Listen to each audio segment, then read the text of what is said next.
একটি ছোট্ট গ্রামে দুই বন্ধু বাস করত, আদি এবং বিরাজ। আদি ছিল একজন মেধাবী ছাত্র। সে সবসময় তাই পড়াশোনায় মনোযোগী ছিল। অন্যদিকে বিরাজ ছিল কিছুটা অলস। সে পড়াশোনার প্রতি তেমন গুরুত্ব দিত না। সে বিশ্বাস করত যে শিক্ষার বাইরে জীবনে অনেক কিছু পাওয়া সম্ভব। একদিন তাদের বিদ্যালয়ে একটি পরীক্ষার ঘোষণা করা হলো। আদি কঠোর প্রস্তুতির সাথে পড়াশোনা শুরু করলো, কিন্তু বিরাজ বলল, এত পড়াশোনার কি দরকার? আমি কিছু না পড়েও পরীক্ষায় ভালো করতে পারবো। আদি বিরাজকে বোঝানোর চেষ্টা করলো, বিরাজ, পরিশ্রমের ফল সবসময় মিষ্টি হয়। যদি তুমি এখন একটু সময় দাও তাহলে পরীক্ষার ফল ভালো করতে পারবে। কিন্তু বিরাজ আদির কথা শোনেনি।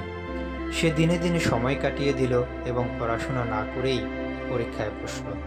অন্যদিকে আদি সারাক্ষণ তার বইয়ের মধ্যে মগ্ন ছিল। সে কঠোর পরিশ্রমের মাধ্যমে নিজের দক্ষতা বৃদ্ধি করতে লাগল।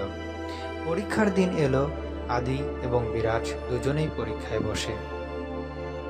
আদির আত্মবিশ্বাস ছিল উচ্চ, কারণ সে জানত সে কঠোর পরিশ্রম করেছে।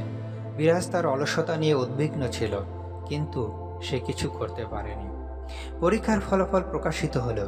আদি পরীক্ষায় প্রথম স্থান অধিকার করল এবং বিরাজ গড় নম্বরও পেল না। বিরাজ হতাশ হয়ে পড়ে।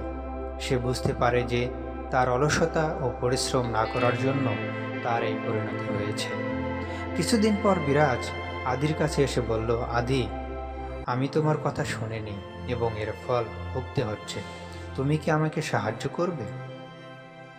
আদি হাসি মুখে বলল, অবশ্যই বিরাজ, আমরা একসাথে পড়াশোনা শুরু করতে পারি।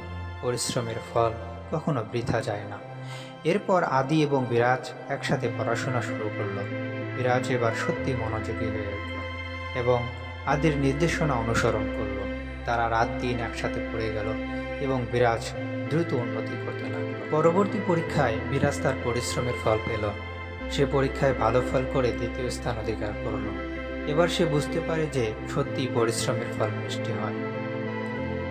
জীবনে সফলতা অর্জনের জন্য পরিশ্রম এবং সংকল্পের কোনো বিকল্প নেই।